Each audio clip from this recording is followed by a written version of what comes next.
Hi friends, ఎలా ఉన్నారు? ఈరోజు నేను టమాటా పల్లి పచ్చడి చేస్తున్నాను. చూడండి, టమాటాలు ఒక 1/2 కిలో అంటే ఒక 4-5 తీసుకోండి. పచ్చిమిరకాయలు ఒక 10-15 తీసుకోండి. 100 గ్రాములేమో పల్లీలు తీసుకోండి. ఆ టమాటా బాగా చీల్చాలి. అడ్డంగా 4 ముక్కలు చీలిస్తే మనం టమాటా బాగా నూనెలో వేయగానే తొందరగా మగ్గిపోతాయి. ఆ బొడ్డులు తీసేసేసి టమాటా బొడ్లు అవన్నీ కట్ చేసేసేసి ఈ 4 ఇక స్టవ్ వెలిగించుకొని ఒక గిన్నె నూనె పోసుకొని పల్లీలు వేపుకుందాం.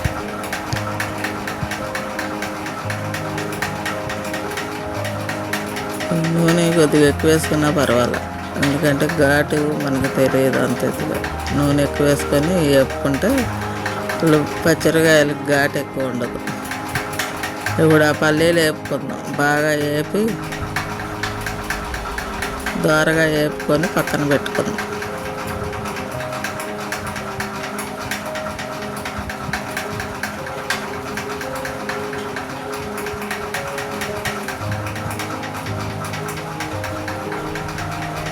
వేగిపోయి ఇప్పుడు తీసి పక్కన గిన్నెలో పెట్టుకుందాం.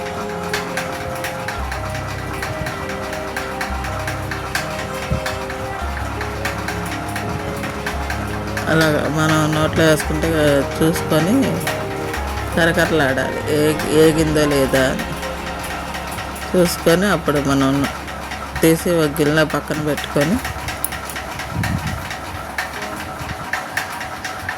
అవన్నీ ఒక గిన్నెలో పెట్టుకుందాం. ఇప్పుడు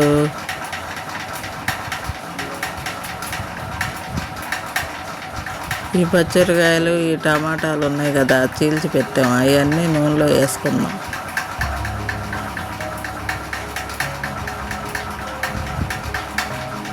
ఈ పచ్చిమిరకాయలు తీసి ఆ నూనెలో వేపుకోవాలి. నూనెలో అన్నీ వేసేసుకోవాలి. టమాటా, పచ్చిమిరకాయలు, కాస్త చింతపండు, ఒక 50 గ్రాముల చింతపండు వేసుకోండి. చింతపండు అన్నీ వేసేసుకొని పసుపు, ఉప్పు వేసుకొని ఎల్లుల్లిపాయలు గర్భాలు ఉంటే గర్భాలు వేసేసుకోండి. ఎల్లుల్లిపాయల గర్భాలు కూడా ఒక 50 గ్రాముల చింతపండు పట్టిద్ది. అలా వేసేసుకొని మనం పసుపు కూడా వేసుకొని చిటికెడు కొద్దిగా పసుపు వేసుకొని ఉప్పు కూడా వేసుకొని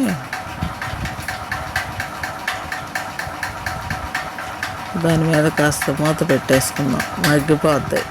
ఇవి మగ్గిన తర్వాత జీలకర్ర కూడా వేసేసుకోండి. జీలకర్ర కూడా వేసుకుంటే 1 స్పూను. అది జీలకర్ర ఉడికేటప్పుడు బాగుంటుంది. నూనెలో వేగి మనం టమాటా పచ్చడి తినేటప్పుడు సూపర్గా ఉంటుంది. తినేటప్పుడు రుచిగా ఉంటుంది. ఎల్లుల్లిపాయల గర్భాలు ఉంటే 2-3 వేసుకోండి. ఇప్పుడు ఉప్పు వేసేసి మూత పెడదాం.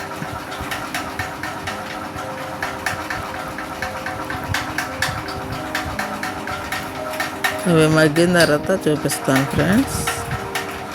బాగా పూర్తిగా మగ్గిపోతాయి. టమాటా అంటే కనపడదు. చూడండి ఎలా చేస్తాను. చూసారా, టమాటా అంతా మగ్గిపోయింది పూర్తిగా. అలా మగ్గిపోవాలి నూనెలో. మీరు ఎప్పుడు చేసుకుంటా ఇలా చేసుకోండి. అన్నీ కలిపేసి పెట్టుకుంటే అన్నీ త్వరగా అలా మగ్గిపోతాయి. ఇప్పుడు అలా మగ్గిపోయి బాగా పూర్తిగా మగ్గిపోయింది. తీసి పక్కన పెట్టుకొని మిక్సీ పట్టుకున్నాం. టమాటా అంతా ఉడికిపోయింది. అన్నీ బాగా చింతపండు, పచ్చిమిరకాయలు అన్నీ బాగా ఉడికిపోయినాయి. ఇప్పుడు అది తీసి చల్లారిన తర్వాత మిక్సీ పట్టుకున్నాం. చూసారా, అలా వచ్చింది. ఇంక తీసేసుకున్నాం. స్టవ్ ఆపేసి చల్లారేదాకా ఆగి మిక్సీ పట్టుకున్నాం. ఇప్పుడు ఆ మిక్సీ జార్లో మనం ముందు ఈ టమాటా గుజ్జు వేసేసుకొని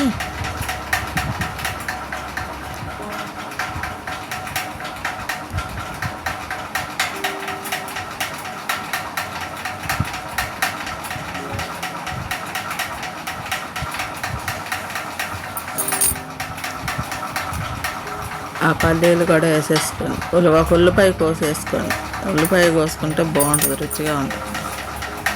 ఒక ఉల్లిపాయని 4 ముక్కలు చేసి అలా చిన్న చిన్న ముక్కలు చేసి వేసుకొని, ఈ వేపిన వేరుశనగ గుళ్ళు కూడా వేసుకొని, కొద్దిగా ఉప్పు ఇందాక వేసుకున్నాం కాబట్టి కొద్దిగా జీలకర్ర వేసుకున్నాం, అయినా వేసాం కాబట్టి ఉప్పు కొద్దిగా సరిపడా వేసుకున్నాం, కొద్దిగా జీలకర్ర వేసుకున్నాం. ఇప్పుడు మిక్సీ పట్టుకుందాం.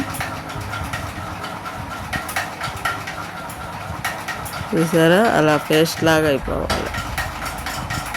ఇప్పుడు తీసేసి ఒక గిన్నెలో వేసుకొని తాలింపు పెట్టుకుందాం.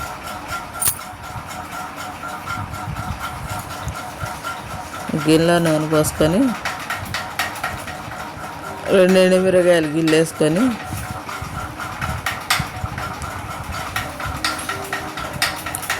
తాలింపులు వేసేసుకోండి. జీలకర్ర కొద్దిగా, ఆవాలు కొద్దిగా, సాయిపప్పు కొద్దిగా, పచ్చనిపప్పు కొద్దిగా, అయ్యేలో ఒక అర స్పూన్ వేసేసుకోండి.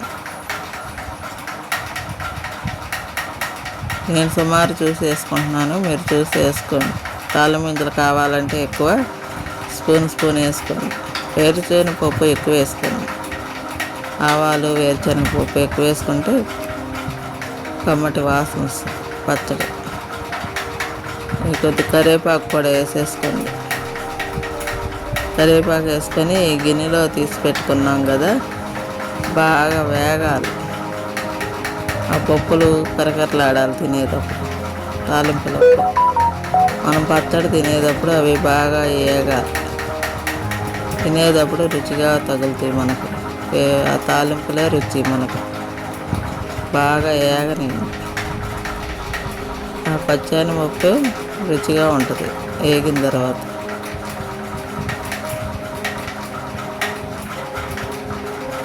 ఇప్పుడు అలా బాగా వేగిన తర్వాత కొద్దిగా కరివేపాకు వేసుకుందాం.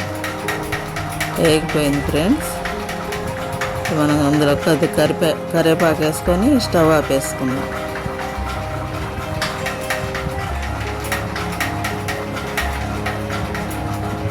ఈ తాలింపు తీసేసుకొని గిన్నెలో వేసుకోవటమే. ఇంకంతే ఫ్రెండ్స్. ఈ టమాటా పచ్చడి ఇలా ఈజీగా చేసుకోండి. మీరు కూడా ఇలా చేసుకొని ఒకసారి ట్రై చేయండి. ఈ చెక్క వంటలు ఎలా ఉంటాయో కామెంట్ రూపంలో తెలియజేయమంటే మీరు ఎవరు చెప్పట్లా. ఈసారైనా కామెంట్ చేయండి.